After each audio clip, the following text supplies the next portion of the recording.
स्वागत है आप सबका राजनीति के इस अखाड़े में। मेरा नाम है अजय सेतिया। मित्रों, चुनावों में विपक्षी दलों ने नरेंद्र मोदी पर आरोप लगाया था कि वह ईडी और सीबीआई जैसी केंद्रीय जांच एजेंसियों का उनके नेताओं के खिलाफ बेजा इस्तेमाल कर रहे हैं। हालांकि इस मामले को जब वह सुप्रीम कोर्ट में लेकर के गए थे तो सुप्रीम कोर्ट से उनको डांट पड़ी थी, केस उनका रद्द कर दिया गया था, लेकिन यह आरोप वह चुनाव में लगाते रहे।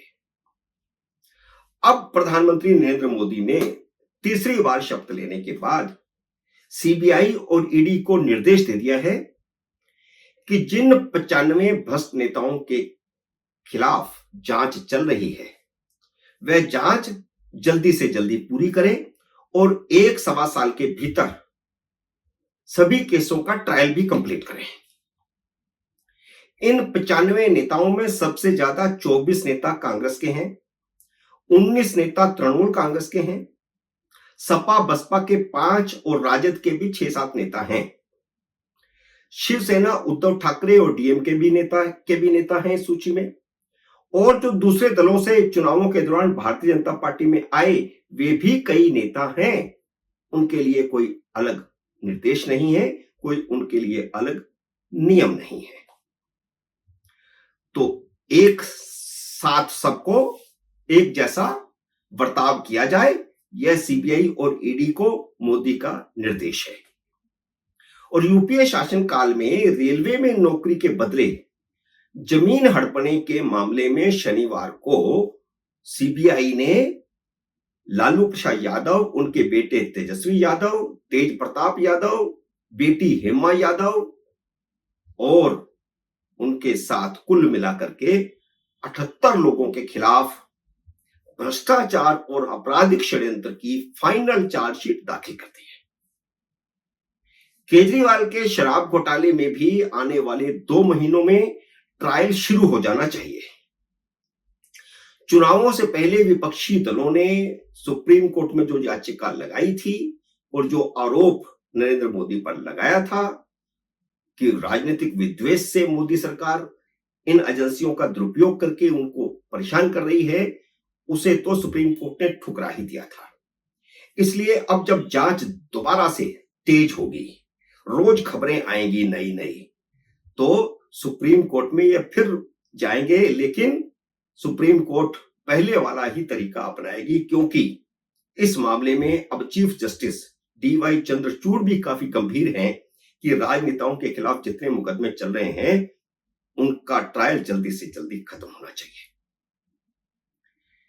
सुप्रीम कोर्ट ने विपक्ष की याचिका यह कहते हुए ठुकरा दी थी कि उनके आरोपों में कोई दम नहीं है।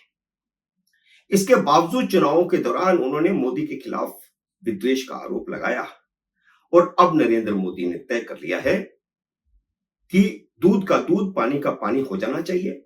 जिनके खिलाफ मुकदमे दायर हैं उनका फैसला जल्द से जल्द हो जाना चाहिए और ये बार बार का आरोप प्रत्यारोप, राजनीतिक इस्तेमाल, ये वो सब बंद होना चाहिए। चुनाव नतीजों के बाद 28 जून को जब पहला सत्र चल रहा था, उस दौरान राज्यसभा में नरेंद्र मोदी ने साफ साफ कहा कि हां, उन्होंने सीबीआई और ईडी को भ्रष्ट नेताओं के खिलाफ कार्रवाई की खुली छूट दी है। किसी प्रधानमंत्री की तरफ से यह स्वीकार करना कि हां, उन्होंने कहा है कि भ्रष्ट नेताओं के खिलाफ जांच करो, तेज करो, यह पहली बार हुआ है और वह ताल ठोक कर कह रहे हैं। नरेंद्र मोदी ने दोनों सदनों में कहा है कि पिछले 10 साल में तो ट्रेलर दिखाया है, अब वह पिक्चर दिखाएंगे।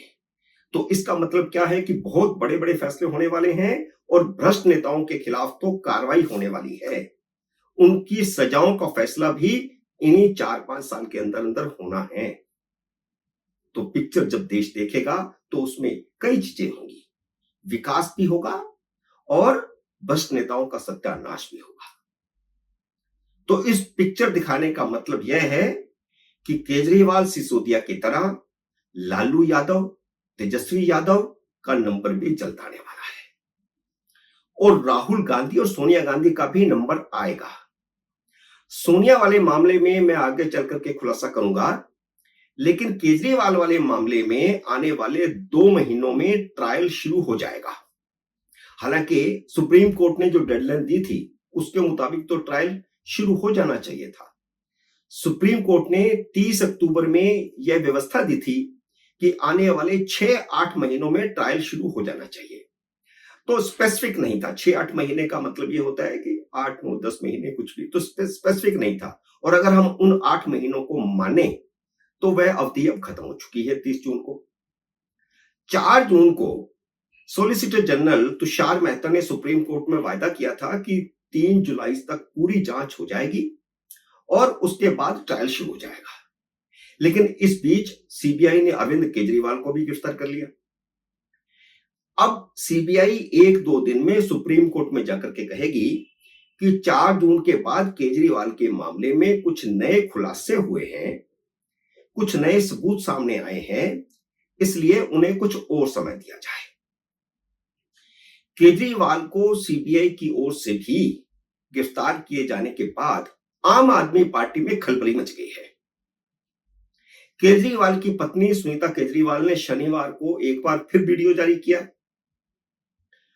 जिसमें उन्होंने आरोप लगाया कि उनके पति के खिलाफ राजनीतिक साजिश की गई है। लेकिन उनके आरोपों में कुछ भी नया नहीं है। जो उससे पहले खुद केजरीवाल ने ना कहा हो, संजय सिंह ने ना कहा हो, सौरभ भारद्वाज ने ना कहा हो या आतिशी मार्लेना ने ना कहा हो, सब की सब वही पुरानी बातें। और इधर शराब घोटाले की रेगुलर सुनवाई कर रही स्पेशल जज कावेरी बावेजा ने मोर्चा संभाल लिया है, क्योंकि वेकेशंस कोर्टों के खत्म हो चुके हैं। इससे आम आदमी पार्टी की सांसें फूल गई हैं, क्योंकि कावेरी बावेजा तो इस पूरे केस का एक एक बिंदु जानती हैं। उन्हें सब कुछ पढ़ रखा है। जितने भी प्रूफ उनके सामने लाए गए, भ्रष्टाचार के जितने भी सबूत लाए गए, वो उनके बारे में सब जानती है।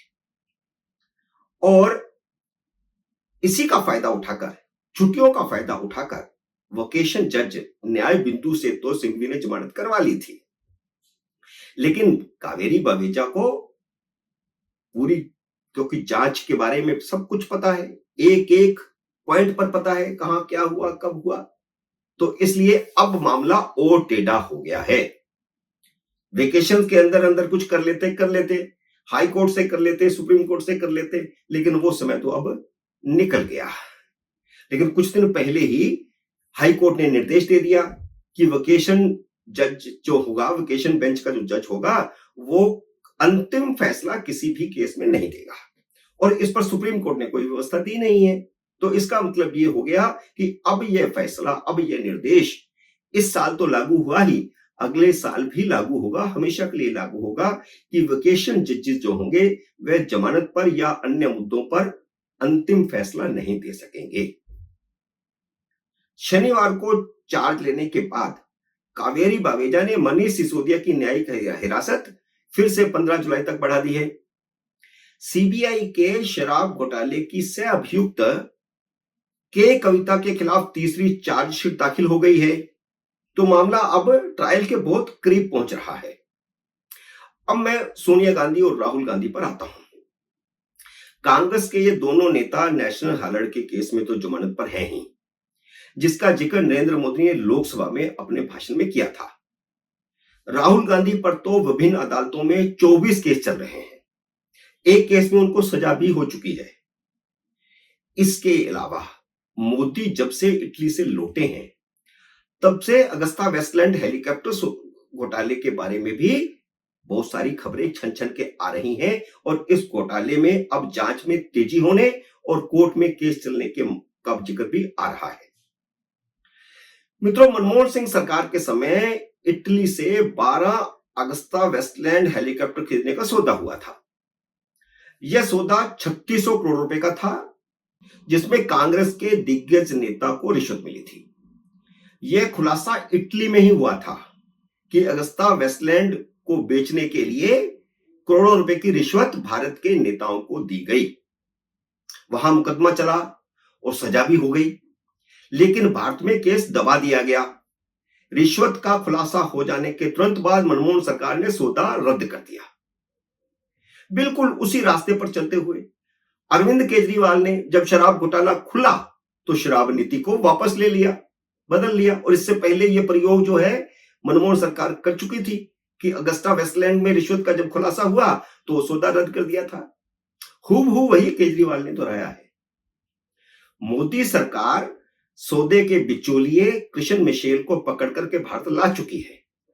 ईडी ने 2016 में कोर्ट में दावा किया था कि माशेल को 225 करोड़ रुपए की रिश्वत मिली थी।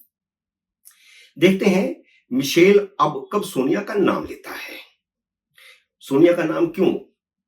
क्योंकि अभी जब नरेंद्र मोदी इटली गए थे और जब वापस आए थे तो छन छन के खबरें यही आई थी कि अब अगस्ता वेस्टलैंड में सोनिया गांधी पर मक्कू कसा खाने वाला है। डील में एक एपी का जिक्र हुआ है।